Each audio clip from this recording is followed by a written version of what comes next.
Everyone, welcome back to my channel. Guys, आज के video में हम पढ़ने वाले हैं क्लास 8 का हिस्ट्री। क्लास 8 हिस्ट्री के बुक का नाम है अतीत से वर्तमान। अतीत से वर्तमान क्लास 8 हिस्ट्री का बुक है। आज के वीडियो में हम चैप्टर 1 स्टार्ट करने वाले हैं।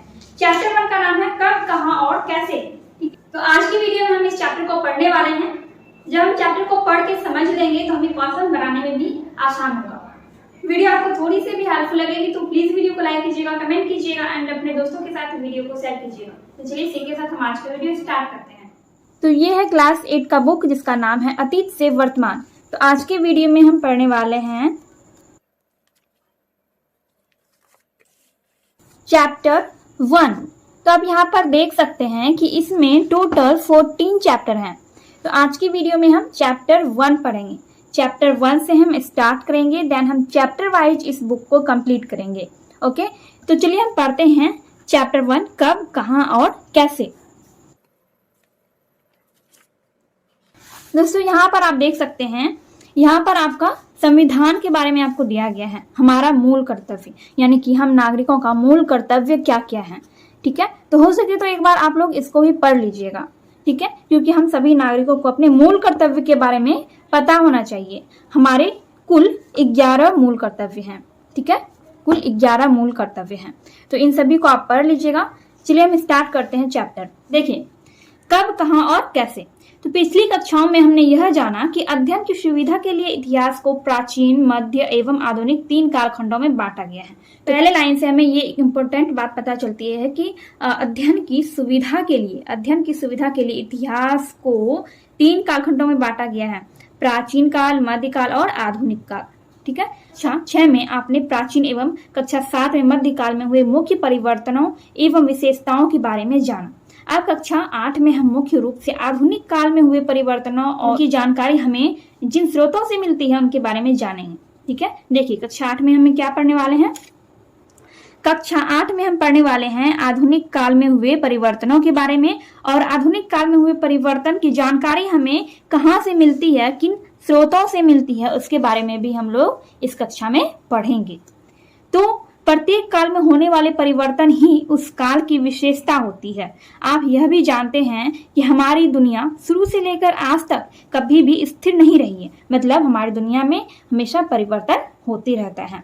ठीक है, यह हम लोगों की सामूहिक क्रियाकलापों के कारण हमेशा बदलते रहती है। देखिए, दुनिया में जो भी परिवर्तन होते हैं वो सिर्फ किसी एक इंसान के वजह से नहीं होते, यानी कि हम सबके वजह से, हम जितने भी लोग इस दुनिया में हैं उनके कार्यों की वजह से ही इस दुनिया में हमेशा परिवर्तन होते रहता है। ठीक है, तो इन बदलावों के कारण हमारे समाज, अर्थव्यवस्था, राजनीति, कला, संस्कृति आदि प्रायः सभी क्षेत्रों में परिवर्तन होते रहते हैं। ठीक है, तो इन मनुष्यों के कारण ही हमारे समाज में जो मनुष्य हैं, हम सब के कारण ही हमारे समाज में, अर्थव्यवस्था में, राजनीति में, कला, संस्कृति सभी में परिवर्तन होते रहते हैं। ठीक है दोस्तों, यहाँ तक तो हमने पढ़ लिया। इसके आगे हम पढ़ेंगे। उससे पहले हम इतिहास का परिभाषा देख लेते हैं। वैसे मुझे आपको पहले बताना चाहिए था, लेकिन कोई बात नहीं, पहले हम अभी इतिहास का परिभाषा देख लेते हैं। ठीक है, कुछ इंपॉर्टेंट फैक्ट्स वगैरह देख लेते हैं इतिहास के बारे में। उसके बाद हम आगे बढ़ेंगे। उसके बाद हम ये दोनों क्वेश्चन सॉल्व करेंगे। दोस्तों, सबसे पहले तो मैंने यहाँ पर परिभाषा लिखा हुआ है, इतिहास की परिभाषा। इतिहास 2 शब्दों के मेल से बना है, इति प्लस हास। ठीक है, इतिज और हास। तो इति का अर्थ होता है बीती हुई और हास का अर्थ होता है घटी हुई घटना।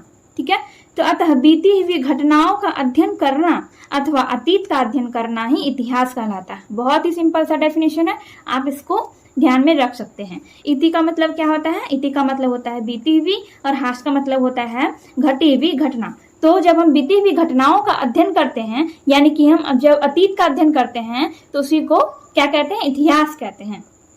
ठीक है, अब देखिए इतिहास के जनक कौन है, ये भी इंपॉर्टेंट है। हेरोडोटस को इतिहास का जनक कहा जाता है, यानी कि इतिहास शब्द का सबसे पहले प्रयोग इन्होंने ही किया था। ठीक है, इनका नाम क्या है? हेरोडोटस। अब नोट में मैंने क्या लिखा है? नोट में मैंने लिखा है हेरोडोटस ने ही सबसे पहले हिस्ट्री शब्द का प्रयोग किया था तथा पूरी दुनिया को इन्होंने हिस्ट्री की परिभाषा बताई थी। हेरोडोटस यूनान के रहने वाले थे। ठीक है, तो ये है हेरोडोटस के बारे में जानकारी। तो हेरोडोटस को क्या कहा जाता है? इतिहास के जनक या फिर इतिहास के पिता। और ये चीज हमने यहाँ पर पढ़ लिया कि इतिहास को 3 कालखंडों में बांटा गया है। किस लिए? अध्ययन की सुविधा के लिए इतिहास को 3 कालखंडों में बांटा गया है, प्राचीन काल, मध्यकाल और आधुनिक काल। तो कक्षा 8 में हम आधुनिक काल में हुए परिवर्तनों के बारे में जानेंगे। दोस्तों इतिहास में आप देखते होंगे ईस्वी पूर्व, ये सब आपको कहीं पर लिखा हुआ जाएगा। ठीक है, जान लेते हैं कि ईस्वी और ईसा पूर्व में क्या अंतर है। इसमें आपको एडी बीसी देखने को मिलेगा। एडी का मतलब होता है एंटी डोमिनी और बीसी का मतलब होता है बिफोर क्रिस्ट। तो एडी का मतलब हो गया ईसा मसीह के जन्म के बाद की तारीख। ठीक है, ईसा मसीह के जन्म के बाद की तारीख को एडी कहा जाता है, जिसको ईस्वी कहते हैं। ठीक है, और बीसी व बिफोर क्रिस्ट यानी कि ईसा मसीह के जन्म के पहले की तारीख को ईस्वी कहा जाता है। इसको ईस्वी पूर्व, बीसी यानी कि ईस्वी पूर्व हो गया, एडी यानी कि ईस्वी हो गया। ठीक है, तो यहाँ पर भी आपको अगर दिख जाए ईस्वी या ईस्वी पूर्व तो आई होप आप समझ जाएंगे।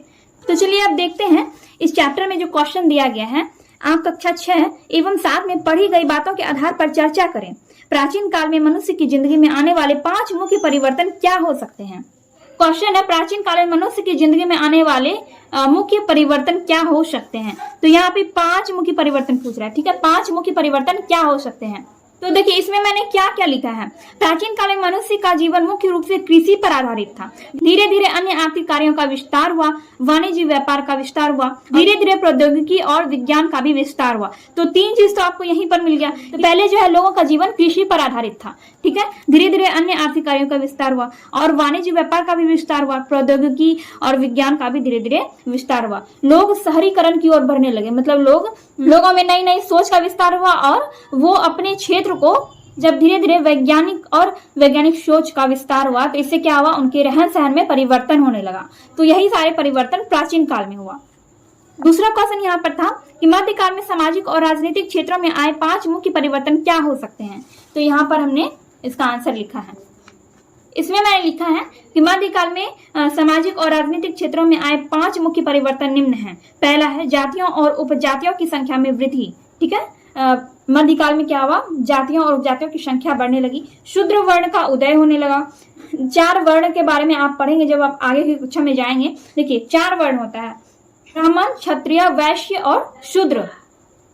ब्राह्मण, क्षत्रिय, वैश्य और शूद्र 4 वर्ण होता है। तो मध्यकाल में शूद्र वर्ण का उदय हुआ और छूत अछूत का भेदभाव भी प्रारंभ हो गया। कब? मध्यकाल में। महिलाओं की स्थिति बहुत दयनीय थी, मतलब मध्यकाल में महिलाओं की स्थिति बहुत खराब हो गई। टाइम क्या था कि सती प्रथा का विकास हुआ और बाल विवाह प्रारंभ हो गया। तो इस तरह से मध्यकाल में महिलाओं की स्थिति बहुत ही ज्यादा खराब थी और सामंतवाद का उदय हो गया। सामंतवाद क्या था? देखिए सामंत जो है ये राजा की भूमियों की देखभाल करते थे और मतलब सामंत के पास राजा की भूमि होती थी लेकिन उसको खरीद बिक्री करने का अधिकार सामंत को नहीं होता था। ये क्या करते थे, उस पर कर लगाते थे और ये उससे आमदनी प्राप्त करते थे और उसकी देखभाल वगैरह करते थे, लेकिन उसको खरीदने का या फिर बेचने का अधिकार सामंतों को नहीं होता था। तो ये सारे परिवर्तन मध्यकाल में हुए थे। ठीक है दोस्तों, अब हम आगे बढ़ते हैं। यहाँ पर देखिए क्या है, देखिए अब यहाँ पर है आधुनिक युग में भी बहुत सारे परिवर्तन हुए। ये परिवर्तन हमारे देश के साथ साथ दुनिया के अन्य भागों में भी हुए। ये परिवर्तन कब और कैसे शुरू हुए और उन्होंने दुनिया को किस तरह प्रभावित किया, आइए इसे समझने का प्रयास करें। ठीक है, तो इसमें क्या कह रहा है कि आधुनिक युग जिसके बारे में हम पढ़ने वाले हैं, आधुनिक काल के बारे में, तो आधुनिक काल में भी बहुत सारे परिवर्तन हुए और ये परिवर्तन सिर्फ हमारे ही देश भारत में नहीं हुए बल्कि दुनिया के अन्य देशों में भी ये परिवर्तन हुआ। तो वो परिवर्तन कब और कैसे शुरू हुआ इसी के बारे में हम लोग पढ़ेंगे। देखिए पुनर्जागरण, अब पुनर्जागरण क्या है इसके बारे में भी हम लोग इसी में पढ़ेंगे। पुनर्जागरण क्या है? आधुनिक युग को जन्म देने वाले अनेक परिवर्तनों की शुरुआत सबसे पहले यूरोप में हुई। यूरोप एक महादेश का नाम है। तो आधुनिक युग को जन्म देने वाले अनेक परिवर्तनों की शुरुआत सबसे पहले कहाँ हुई? यूरोप में हुई। 15वीं शताब्दी, देखिए दोस्तों एक शताब्दी में 100 साल होता है। कितना होता है? एक शताब्दी में जो है 100 साल होता है। एक शताब्दी बराबर 100 साल। तो 15वीं शताब्दी में इटली में एक नया आंदोलन प्रारंभ हुआ। इटली भी एक देश का नाम है। तो 15वीं शताब्दी में क्या हुआ? इटली में एक नया आंदोलन प्रारंभ हुआ जिसे पुनर्जागरण कहा जाता है। तो 15वीं शताब्दी में इटली में जो आंदोलन प्रारंभ हुआ था उसको पुनर्जागरण कहा गया। देखिए अगर पुनर्जागरण को हम पूरी तरह से समझने का कोशिश करें तो पुनर्जागरण का क्या मतलब होता है? पुनर् यानी कि फिर से, जागरण यानी कि जागना, फिर से जागना। पुनर्जागरण का क्या मतलब हुआ? पुनर्जागरण का मतलब हुआ कि लोगों में नई नई सोच का विस्तार, उनमें जो पुरानी सोच थी पहले से उसकी जगह पे नई सोच का विस्तार होने लगा। ठीक है, देखिए, इस आंदोलन ने लोगों को स्वतंत्र रूप से सोचने और पहले से चले आ रहे सिद्धांतों पर प्रश्न उठाने के लिए प्रेरित किया। साफ साफ है, इससे आप समझ सकते हैं पुनर्जागरण का क्या मतलब हो गया। लोगों में जो पुरानी सोच थी उसके जगह पे वे नए सिरे से वो सोचने लगे। तो यहाँ पर वही कह रहा है कि इस आंदोलन ने लोगों को स्वतंत्र रूप से सोचने और पहले से चले आ रहे सिद्धांतों पर प्रश्न उठाने के लिए प्रेरित किया। फलतः वैज्ञानिक पद्धति का प्रसार हुआ। वैज्ञानिक पद्धति का अर्थ है प्रश्न प्रस्तुत करके प्रयोग द्वारा सत्य को जानना। अब जैसे कि पहले मध्यकाल में सती प्रथा चलती आ रही थी, बहुत समय से सती प्रथा चल रहा था। इसमें क्या होता था, जो भी स्त्री विधवा होती थी, यानी कि जिस स्त्री के पति की मृत्यु हो जाती थी, तो उसे उसके पति के साथ ही स्त्री को जिंदा जला दिया जाता था। ठीक है, तो ऐसी बहुत सारी व्यवस्थाएं थी जो कि बहुत अंधविश्वासी थी, मतलब उसका कोई तर्क नहीं था, बस ऐसे ही उस व्यवस्था को चलाई जा रही थी सदियों से। तो उसी तरह का जो बहुत सारा नियम चल रहा था उस पर लोग क्या करने लगे, प्रश्न उठाने लगे कि आखिर ये कुप्रथा या फिर ये नियम क्यों चल रहा है, मतलब इसका क्या कारण, इस तरह के प्रश्न लोग उठाने लगे। तो उसी को पुनर्जागरण कहा गया। तो प्रश्न चिन्ह लगाने की इस आजादी ने लोगों को अपने ही शासकों के प्रति आवाज बुलंद करने के लिए भी प्रेरित किया। धार्मिक क्षेत्र में भी लोग अंधविश्वास पर आधारित आपत्तिजनक प्रयासों के खिलाफ आवाज उठाने लगे। व्यापार संबंधों और अन्य संपर्कों के जरिए इस दृष्टिकोण का धीरे धीरे दुनिया के अन्य भागों में भी विस्तार हुआ। देखिए, पहले ये भी होता था कि जो छोटे जात के लोग होते थे, जो जैसे कि शूद्र वर्ण के बारे में मैंने आपको बताया कि जो ब्राह्मण जो थे, ब्राह्मण क्षत्रिय सब ऊंचे वर्ण के लोग माने जाते। वर्ण 4 ही है, लेकिन जाति और उपजातियां बहुत सारी हैं। ठीक है, जैसे कि ब्राह्मण के अंतर्गत ही, ब्राह्मण वर्ण के अंतर्गत ही बहुत सारी जातियां आती है उस तरह। तो ये जो बड़े जाति के लोग थे, ये छोटे जाति के लोगों से छूत अछूत का व्यवहार करते थे। मतलब अगर उन्होंने उसको छू लिया या फिर उसको देख लिया तो उनका पूरा दिन खराब हो जाता था, ऐसा वो मानते थे। मतलब उसको बहुत ही नीच समझते थे।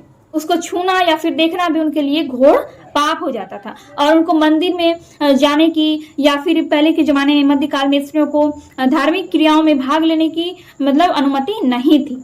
तो इन्हीं अंधविश्वासों पे लोग क्या करने लगे, प्रश्न उठाने लगे कि आखिर इस तरह का कार्य हमारे समाज में क्यों हो रहा है, किस वजह से हो रहा है। तो उसी को पुनर्जागरण कहा गया। लोग जो है धीरे धीरे जागरूक होने लगे, तो व्यापार संबंधों और अन्य संपर्कों के जरिए इस दृष्टिकोण का धीरे धीरे दुनिया के अन्य भागों में भी विस्तार हुआ। धीरे धीरे इस सोच का दुनिया के अन्य भागों में भी विस्तार होने लगा। ये सोच धीरे धीरे दुनिया के अन्य देशों में भी फैलने लगा। तो आई होप आपको पुनर्जागरण समझ में आ गया होगा। अब देखिए, खोज यात्राएं हम पढ़ेंगे। यहाँ पर है खोज यात्राएं। तो सीमित मान्यताओं की सच्चाई जांचने के साथ साथ इस वक्त की नई चीजों को खोजने के भी काफी प्रयास किए गए। इसी समय अपने इलाके से बाहर की दुनिया के बारे में जानने का भी प्रचलन हुआ। इसके अंतर्गत यूरोप के नाविकों और नौचालकों ने दुनिया के अन्य देशों तक पहुंचने के प्रयास शुरू किए। एशिया और अमेरिका के देशों तक पहुंचने के लिए समुद्री मार्गों की खोज भी इन्हीं प्रयासों का परिणाम थी। इन प्रयासों से यूरोप के लोग कुछ ऐसे देशों तक भी पहुंच पाए जिनके बारे में उन्हें और दुनिया के बहुत सारे लोगों को कोई जानकारी नहीं थी। दोस्तों, अभी जो मैंने आपको बताया थोड़ी देर पहले कि लोग पहले अंधविश्वासों और ऐसी मान्यताओं का प्रचलन था जिसका कोई भी वैज्ञानिक तर्क नहीं था। तो इसी मान्यताओं की सच्चाई जानने के साथ साथ इसी वक्त नए नए खोजों का प्रयास करना शुरू हुआ। लोग अपने इलाकों से बाहर की दुनिया के बारे में जानने का प्रयास करने लगे। तो इसके अंतर्गत यूरोप के नाविकों और नौचालकों ने दुनिया के अन्य देशों तक पहुंचने के प्रयास शुरू किए। तो यूरोप क्या है, एक महादेश। तो इसके अंतर्गत यूरोप के नाविकों और नौचालकों, नाविक तो आप जानते होंगे, नाव चलाने वाला जो होता है, नाविक और नौचालकों ने दुनिया के अन्य देशों तक पहुंचने का प्रयास शुरू किया। और एशिया और अमेरिका के देशों तक पहुंचने के लिए समुद्री मार्गों की खोज भी इन्हीं प्रयासों का परिणाम था। इन प्रयासों से यूरोप के लोग कुछ ऐसे देशों तक भी पहुंच पाए जिनके बारे में दुनिया और बहुत सारे लोगों को कोई जानकारी नहीं थी। 1498 ईस्वी से पहले हमारे भारत देश का भी कोई अता पता नहीं था। मतलब 1498 ईस्वी से पहले हमारे भारत देश की खोज नहीं हुई थी। वास्को डी गामा नामक एक व्यक्ति ने हमारे भारत देश की खोज की। तो सबसे पहले यूरोप महादेश के लोगों ने अलग अलग देशों को खोजना शुरू किया। वो अपने देश से निकलकर समुद्री रास्ते से दूसरे देशों को खोजने लगे। ठीक है, तो इन प्रयासों से यूरोप के लोग कुछ ऐसे देश तक भी पहुंच पाए जिनके बारे में उन्हें और दुनिया के बहुत सारे लोगों को कोई जानकारी नहीं थी। आपने स्पेन के प्रसिद्ध नाविक कोलंबस के बारे में सुना होगा। कोलंबस एक व्यक्ति का नाम है, तो जो कि स्पेन का रहने वाला था कोलंबस, तो जिसने इसी समय 1492 ईस्वी में अमेरिका महाद्वीप की खोज की। अमेरिका महाद्वीप की खोज किसने की? कोलंबस ने। कोलंबस ने 1492 ईस्वी में अमेरिका महाद्वीप की खोज की। देखिए कोलंबस जो है वो भारत की खोज करने के लिए निकले थे, लेकिन वो उन्होंने खोज किसकी की? अमेरिका की। तो पुर्तगाल के नाविक, पुर्तगाल एक देश का नाम है, पुर्तगाल देश का नाम है, तो पुर्तगाल के नाविक वास्को डी गामा के बारे में भी आपने सुना होगा कि उसने 1498 ईस्वी में, देखिए 1492 ईस्वी में अमेरिका का खोज हुआ, 1498 ईस्वी में यूरोप से भारत तक के समुद्री मार्ग की खोज की थी। तो वास्को डी गामा ने 1498 ईस्वी में भारत की खोज की। तो नए मार्गों और भूभागों की खोज का एक परिणाम यह हुआ कि यूरोप के देशों का इन नए देशों के साथ व्यापारिक संबंध स्थापित हुआ। तो यूरोप के ही लोग जो थे, यूरोप के देशों के लोग दूसरे देशों को खोज रहे थे, तो इससे उनको क्या फायदा हुआ? उनको ये फायदा हुआ कि यूरोप देशों के लोगों को नए देशों के साथ व्यापारिक संबंध स्थापित करने में बहुत आसानी हुई। मतलब उनका व्यापारिक संबंध बन गया दूसरे देशों के साथ, समुद्री मार्ग से ही वो व्यापार करने लगे दूसरे देशों के साथ। जैसे उन्होंने जिस भी देश या फिर महादेशों की खोज की उसके साथ वो व्यापार करने लगे। ठीक है, तो पूंजीवाद और औद्योगिक क्रांति। नेक्स्ट क्या है? पूंजीवाद और औद्योगिक क्रांति। तो पहले हम समझेंगे कि पूंजीवाद क्या है, औद्योगिक क्रांति क्या है। ठीक है, अगले वीडियो में हम यहाँ से स्टार्ट करेंगे पूंजीवाद एवं औद्योगिक क्रांति से। एंड आई होप मैंने अभी तक आपको जितना भी बताया वो आपको अच्छी तरह से समझ में आ गया होगा। एंड नेक्स्ट वीडियो हम इसको एक बार फिर से रिपीट कर लेंगे। तो आज का ये वीडियो यहीं पर कंप्लीट होता है। नेक्स्ट वीडियो में हम इसके आगे का चैप्टर पढ़ेंगे। तो ये वीडियो अगर थोड़ी सी भी हेल्पफुल लगी हो तो वीडियो को लाइक कीजिए, कमेंट कीजिए एंड अपने दोस्तों के साथ वीडियो को शेयर कीजिए।